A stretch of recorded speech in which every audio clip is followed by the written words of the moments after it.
Cet épisode s'ouvre sur Serkan et Eda sur la route avec leur caravane. Une fois garés sur un site, Eda prévient que le café est prêt et Serkan la félicite avant de lui dire qu'il doit nettoyer les assiettes. Serkan s'étonne, mais Eda répond que vivre en caravane impose de laver ce qu'on utilise. Eda argumente sur l'absence de soleil pour chauffer l'eau, mais Serkan affirme qu'il s'adaptera à tout, y compris au froid ou aux insectes, tant qu'ils sont ensemble. Finalement, ils s'accordent sur la beauté de la journée et Eda se met à lire. À l'agence, Anjin cherche Serkan et Perul lui explique qu'il est parti se reposer en caravane avec Eda. Anjin trouve cela fou, mais Perul répond qu'il mérite de profiter de la vie après leurs épreuves. Anjin avoue alors qu'il les envie un peu et qu'il a hâte que leur bébé naisse pour partir aussi en vacances. Perul tente de le rassurer en rappelant que le sexe du bébé sera révélé dès demain, mais ce dernier est trop impatient. De leur côté, Serkan observe Eda avec amour et lui dit qu'il compte la regarder toute sa vie. Eda lui propose de tirer un papier pour un défi et Serkan accepte. Le défi demande de faire une chose jamais faite auparavant et Serkan décide de faire une sieste en plein air. Eda accepte, mais lui rappelle que les règles de pas de contact physique tiennent toujours, tandis que Serkan l'encourage à respecter aussi les principes du jeu. Dans son bureau, Perul informe son interlocutrice que le rendez-vous médical est bien prévu pour demain. Perul confie qu'elle est très excitée et qu'elle espère secrètement avoir une petite fille. Elle met toutefois fin à la conversation en disant qu'elle a beaucoup trop de travail au bureau pour continuer à discuter. Elle souhaite une bonne journée de travail à son interlocutrice avant de raccrocher. De son côté, Leila appelle Serkan, discute de documents à signer et lui dit qu'il doit d'abord tout lire avant d'approuver. Il se met alors à chercher le document, tout en laissant par inadvertance l'enveloppe de sa radiographie à portée de vue. En parallèle, Anjin va voir Perul et lui demande de passer à la salle de repos après son passage à la comptabilité. Il dit à Perul qu'il veut lui montrer quelque chose. Elle accepte et quitte le bureau. Une fois seule, Anjin exprime son impatience de connaître le sexe du bébé, répétant sa préférence pour une fille tout en acceptant l'idée d'un garçon. Dans la caravane, Eda réveille doucement Serkan pour aller prendre de l'air frais, mais Serkan refuse et insiste pour qu'il reste couché. Finalement, Eda parvient à sortir du lit. En ouvrant la porte de la caravane, il tombe sur un plateau de tournage. Un producteur aborde Serkan en disant que le réalisateur l'a choisi pour jouer une scène. Serkan répond qu'il n'est pas acteur et qu'il n'a pas de scénario. Eda le pousse à accepter pour relever son défi de faire quelque chose de nouveau. Serkan refuse catégoriquement, mais Eda insiste en disant que son refus est minable, ce qui laisse Serkan hésitant. Ils sont observés de loin par une actrice. À l'agence, Anjin et Leila proposent à Perul un test traditionnel pour deviner le sexe du bébé. Mais Perul est très sceptique et ne veut pas se prêter au jeu, préférant aller à l'hôpital. Leila demande à Perul si elle préfère le sucré ou le salé. Perul répond qu'elle préfère l'acide, mais Anjin intervient en disant qu'elle mange beaucoup de chocolat. Leila affirme alors que ce sera un garçon et fait référence à sa prise de poids pour justifier son analyse. Perul s'énerve contre ces contes de fées et les critères de beauté mentionnés par Leila, affirmant que c'est la machine à laver qui a rétréci ses vêtements, puis elle s'en va excédée. De leur côté, Serkan veut partir, mais Eda le supplie de jouer cette unique scène pour elle. Le réalisateur Atlas arrive et admire le physique et la voix de Serkan, disant qu'il sera parfait. Serkan réplique qu'il est un architecte reconnu et non un acteur. Le réalisateur propose alors à Eda de jouer aussi, mais elle refuse en disant qu'elle est paysagiste. Atlas insiste sur leur amour du cinéma et présente Serkan comme sa nouvelle découverte pour une scène simple. Puis, le réalisateur mentionne une scène de baiser, ce qui fait immédiatement plaisir à Serkan. Eda taquine Serkan sur son changement d'avis, mais Serkan répond que le baiser fait partie de l'art cinématographique et qu'il doit respecter le travail des scénaristes. Il dit à Eda que tout est faux et qu'il s'agit seulement d'un rôle. Il demande à Eda d'aller prendre un thé pendant qu'il révise son texte et se prépare pour le tournage de la scène.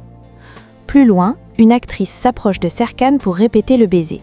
Serkan refuse la répétition physique, mais l'actrice insiste en disant qu'ils doivent se sentir à l'aise. Serkan finit par s'éclipser. Eda les observe de loin, puis s'approche et entend l'actrice au téléphone dire à une amie qu'elle va embrasser Serkan si bien que sa petite amie sera jalouse. Eda retourne alors doucement à la caravane en disant à l'actrice qu'elle ne sait pas à qui elle se frotte. Peu après, Piron remarque Serkan Bolat de loin et demande à son ami s'il est devenu acteur. Son ami confirme son identité et Piron s'extasie sur sa beauté en disant qu'elle veut s'approcher. Son ami la prévient que s'immiscer dans ses affaires finira mal, mais Piron répond qu'elle ne s'avoue jamais vaincue. Elle demande à son ami d'aller glaner des informations pendant qu'elle continue de l'observer, malgré les avertissements répétés sur le tempérament de Serkan. De leur côté, Eda va voir Serkan qui répète son script et lui annonce que c'est elle qui jouera la scène à la place de l'autre actrice.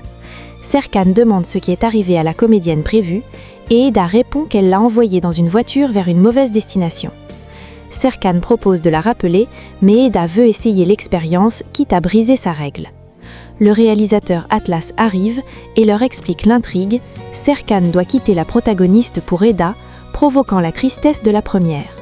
Serkan demande alors à jouer avec froideur et Eda demande à jouer avec plus d'émotion, ce qui ravit Atlas qui s'exclame que des stars sont nées grâce à son œil, puis il s'en va.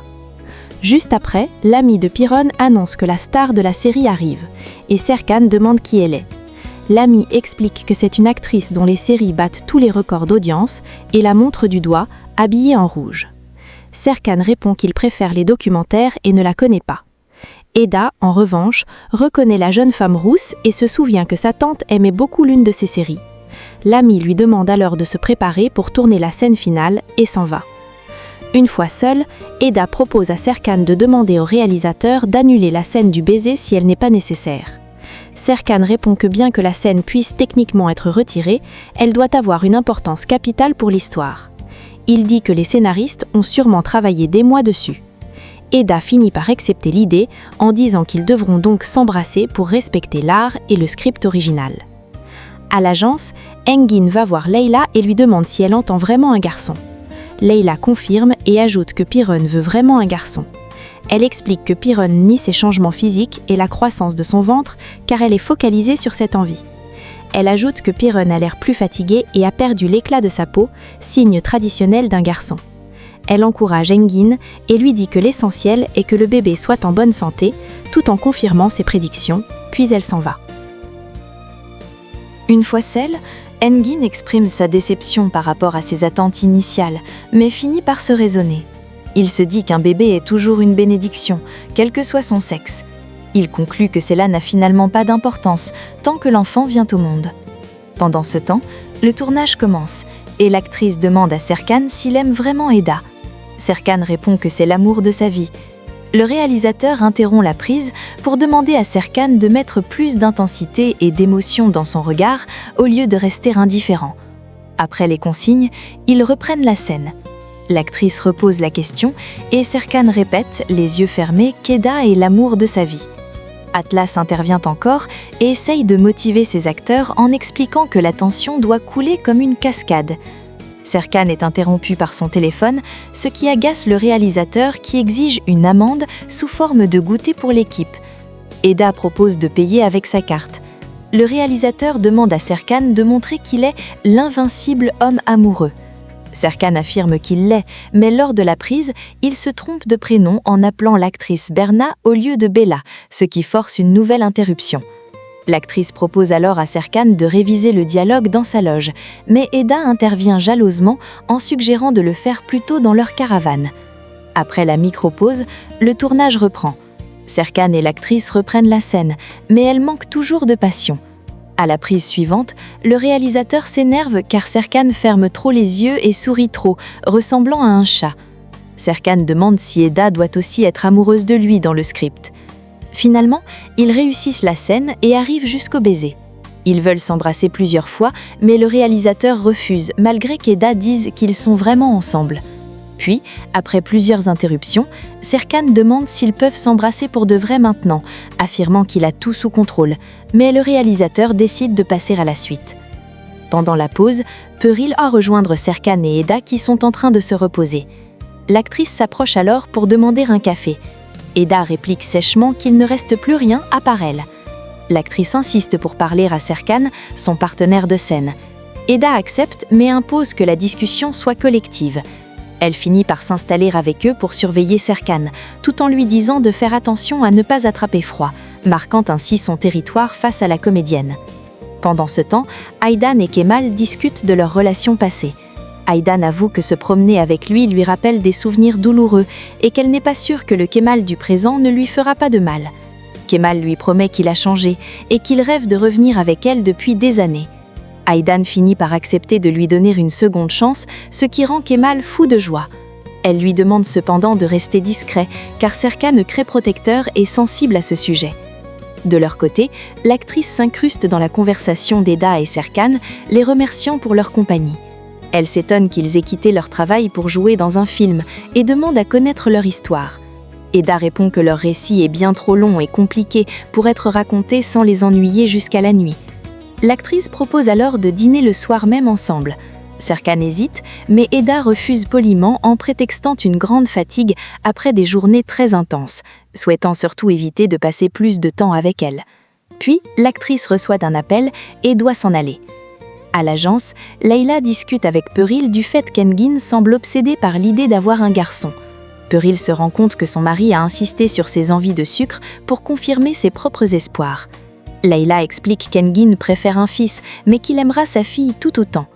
Peril affirme qu'elle se consacrera corps et âme à son enfant, peu importe le sexe, tant qu'il est en bonne santé.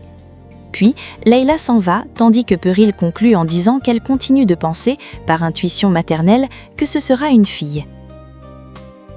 En parallèle, Peril parle avec son ami et lui demande de manipuler le script pour ajouter une scène supplémentaire.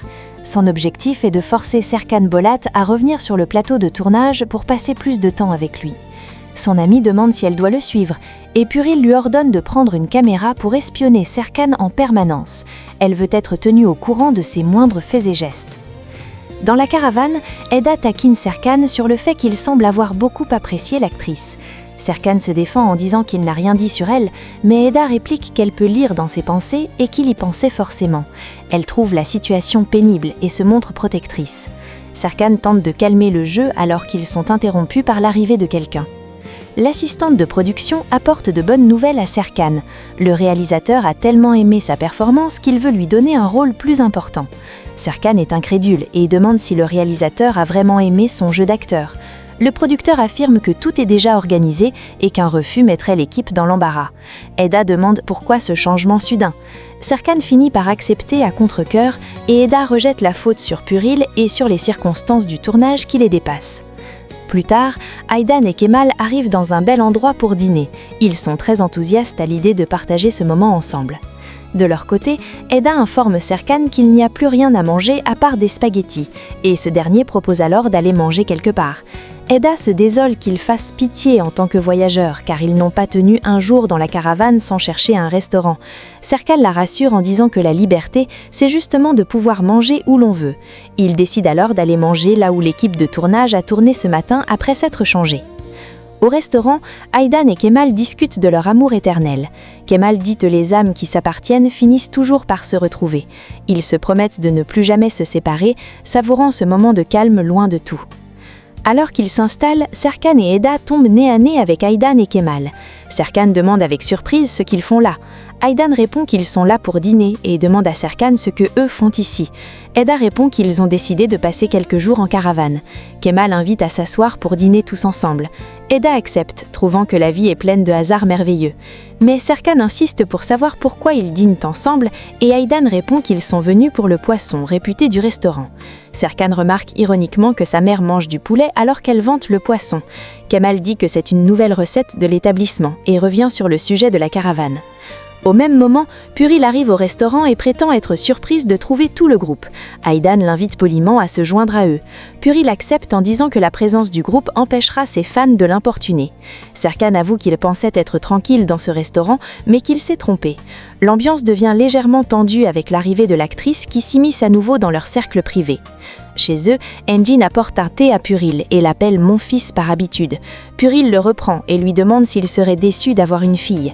Engin finit par avouer qu'il a toujours désiré une fille qui ressemblerait à Puril, mais qu'il pensait que sa femme voulait un garçon. Il découvre avec joie qu'ils veulent les deux la même chose. Engin plaisante sur le fait qu'il apprendra quand même le football à sa fille, car les filles aussi aiment ce sport aujourd'hui. Ils se réconcilient sur leurs désirs futurs. Durant le dîner, Aedan interroge Puren sur la difficulté de son métier. Puren confie qu'elle a ressenti de l'envie en voyant Serkan et Eda dans leur caravane, car elle aimerait parfois tout plaquer pour être libre. Aedan lui demande pourquoi elle ne le fait pas. Puren répond qu'elle n'a pas encore trouvé la personne de confiance avec qui partir pour une telle aventure. Aedan tente de la rassurer en lui disant que cette personne finira par arriver dans sa vie, ignorant les intentions réelles de l'actrice envers Serkan. Juste après, Ayfer arrive avec enthousiasme et reconnaît immédiatement l'actrice célèbre. Elle explique qu'elle regardait sa série juste avant de venir. Eda essaie de rester indifférente en disant qu'elle ne regarde jamais la télé. Puren offre alors de commander des plats pour tout le monde afin de les remercier de leur accueil. Serkan et Eda remarquent avec ironie que Puren a commandé exactement les plats préférés de Serkan et d'Aedan par hasard. La situation devient comique car Puren semble en savoir beaucoup trop sur les goûts personnels de la famille. Puis, le serveur apporte un gâteau pour fêter la fin du tournage de la part de Puren. Et cette dernière remercie Serkan pour sa collaboration. Elle dit que le gâteau est sans fraises. Eda devient très jalouse quand Puren offre des photos dédicacées d'elle et Serkan ensemble. Serkan demande ironiquement ce qu'elle aurait fait pour le remercier davantage. Eda refuse la photo et demande à Puren de manger son gâteau sans fraises pour couper court à la discussion. Elle finit par se moquer des hasards incessants invoqués par l'actrice alors que la tension entre les deux femmes atteint son maximum.